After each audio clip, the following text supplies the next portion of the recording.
யாழ்ப்பாணத்தை விட்டு வெளியேறும் முன் அர்ச்சனா வெளியிட்ட விசேட செய்தி. பொறுத்திருந்து பாருங்கள். அடுத்தது எமது அரசாங்கம் மஹிந்த அறிவிப்பு. உயிரிழக்கும் வேளையில் பலரை உயிர் வாழ வைத்துள்ள நபர் 89,000 ரூபாய் பணத்தை தருவதற்கு மறுக்கும் பணியாளர் கேதீஸ்வரன். வைத்தியர் அர்ச்சுனா குற்றச்சாட்டு. வாகன இறக்குமதிக்கு அனுமதி. நிதி ராஜாங்க அமைச்சு வெளியிட்டுள்ள அறிவிப்பு. இலங்கையில் கைவிடப்பட்ட பூனைக்குட்டிகளுக்கு தாயாக மாறிய குரங்கு. நெகிழ்ச்சியான சம்பவம். காலநிலை மாற்றத்துக்கு எதிராக நடவடிக்கை எடுக்கப்பட வேண்டும்.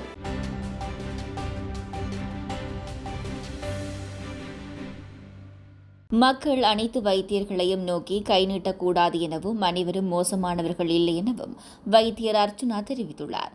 யாழில் இடம்பெற்ற ஊடக சந்திப்பொன்றில் கலந்து கொண்டு கருத்து தெரிவிக்கும் போதே அவர் இவ்வாறு கூறியுள்ளார்.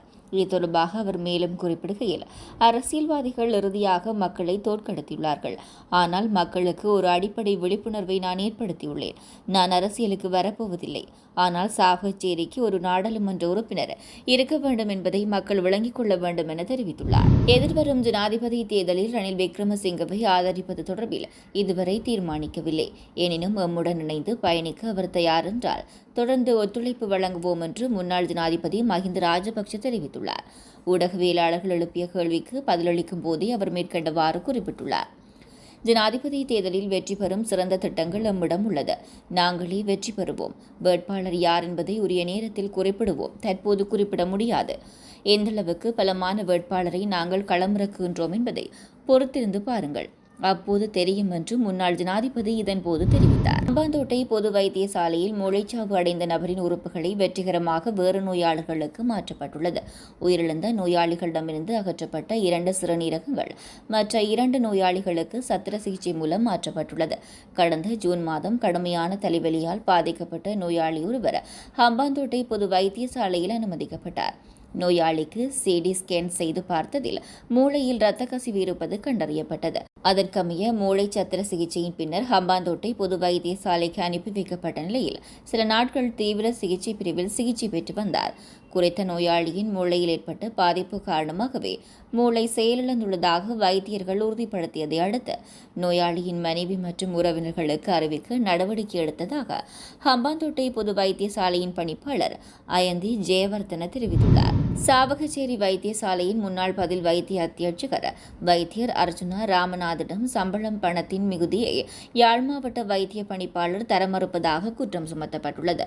சமூக வலைதளம் ஒன்றுக்கு வழங்கிய விசேட காணொலி ஒன்றின் மூலம் அர்ச்சுனா ராமநாதன் குறித்த குற்றச்சாட்டை முன்வைத்துள்ளார். தன்னுடைய மேலதிக கொடுப்பனவாதது இன்று வரை வழங்கப்படவில்லை என்றும் அதற்கான தரவுகளை யாழ் மாவட்ட வைத்திய பணிப்பாளர் கேதீஸ்வரம் பெற்றுக்கொள்ள மறுப்பதாகவும் அர்ச்சுனா கூறியுள்ளார். அத்தோடு தமிழரசியல்வாதிகள் இருக்கும் பிரதேசங்களில் ஒருபோதும் சேவையை தொடர மாட்டேன் எனவும் கூறியுள்ளார். மேலும் அரசினால் வழங்கப்பட்டுள்ள விடுதியை 3 மாத காலம் தனது பாவனைக்காக வைத்திருப்பதாகவும் வாகன இறக்குமதி தொடர்பான செயற்பாடுகள் எதிர்வரும் ஆகஸ்ட் மாதத்தின் பின்னர் மேற்கொள்ளப்படும் என்று நிதி ராஜாங்க அமைச்சர் ரஞ்சித் சியம்பலாப்பிட்டிய தெரிவித்துள்ளார். வாகன இறக்குமதி தொடர்பில் ஆராயும் குழுவின் அறிக்கை ஆகஸ்ட் மாதம் 2ஆம் வாரத்தில் அமைச்சரவையில் சமர்ப்பிக்கப்பட உள்ளது. இதன்படி ஆகஸ்ட் மாதத்திலிருந்து வாகனங்களை இறக்குமதி செய்வதற்கு சில அனுமதிகளை பெற்றுக்கொள்ள முடியும் என ராஜாங்க அமைச்சர் ரஞ்சித் சியம்பலாப்பிட்டிய குறிப்பிட்டுள்ளார். ஐக்கிய தேசிய கட்சியின் தலைவர் ரணில் விக்ரமசிங்க தனியொரு ஆசனத்துடன் நாடாளுமன்றம் சென்று பிரதமராகி ஜனாதிபதியாகியுள்ளார். இதுதான் நாங்கள் அனைவரும் கற்றுக்கொள்ள வேண்டிய அரசியல் என்று நாடாளுமன்ற உறுப்பினர் வஜ்ர அபேவர்தன தெரிவித்துள்ளார். ஐக்கிய தேசிய கட்சியின் தலைமையகத்தில் இடம்பெற்ற நிகழ்வொன்றில் கலந்து கொண்டு கருத்து தெரிவிக்கும் போதே அவர் மேற்கண்டவாறு குறிப்பிட்டார். தொடர்ந்தும் தெரிவிக்கையில், நாட்டின் பொருளாதார நெருக்கடி நிலை பெண்களுக்கு அதிகம் உணர முடிந்தது. அவர்கள்தான் வீட்டின் பொருளாதாரத்தை நிர்வகித்து வருபவர்கள். பெண்கள் பாரிய பொருளாதார நெருக்கடி இருக்கும் போதுதான் ஐக்கிய தேசிய கட்சியின் தலைவர் ரணில் விக்ரமசிங்க தனியொரு ஆசனத்துடன் பிரதமராகி ஜனாதிபதியாகியுள்ளார். இதுதான் நாங்கள் அனைவரும் கற்றுக்கொள்ள வேண்டிய அரசியல். ரணில் விக்ரமசிங்க இருக்கும் வரை எங்களுக்கு ஜனாதிபதி ஒருவரை நியமித்துக் கொள்ள முடியாது என தெரிவித்து எமது கட்சியிலிருந்து சிலர் வேறு கட்சி அமைத்துக் கொண்டு சென்றார்கள். கொரோனாகளில் கைவிடப்பட்ட பூனைக்குட்டிகளை பாதுகாக்கும் குரங்கு தொடர்பான நெகிழ்ச்சியான தகவல் வெளியாகியுள்ளது. படக்கமுவு ரிசர்வ் பகுதியில் பால் குடிக்கும் வயதுடைய 3 பூனைக்குட்டிகள் கைவிடப்பட்ட நிலையில் அவற்றில் ஒன்றுக்கு குரங்கு ஒன்று தாயாக மாறியுள்ளது. குரங்கு ஒன்று பூனைக்குட்டிக்கு பாலூட்டி பாதுகாக்கும் காட்சி புகைப்படமாக எடுக்கப்பட்டுள்ளது.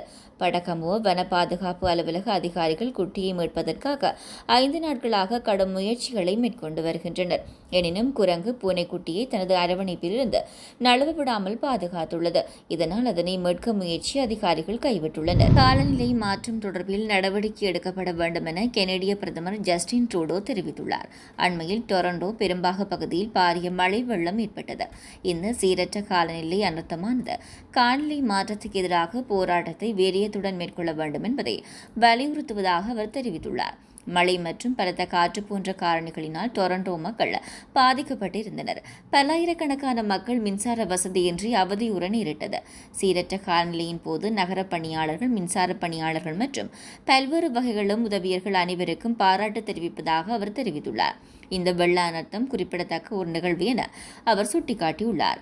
காலநிலை மாற்றத்துக்கு எதிராக அனைவரும் இணைந்து செயல்பட வேண்டும் என அவர் வலியுறுத்தியுள்ளார். எதிர்வரும் காலங்களில் அடிக்கடி இவ்வாறான காலநிலை அனர்த்தங்களை சந்திக்க நேரிடும் என அவர் சுட்டிக்காட்டியுள்ளார். காலநிலை அனர்த்தங்களுக்கு ஈடுகொடுக்கக்கூடிய வகையிலான உட்கட்டமைப்பு வசதிகள் கூடுதல் முதலீடு செய்யப்பட வேண்டும் எனவும் கெனடிய பிரதமர் தெரிவித்துள்ளார்.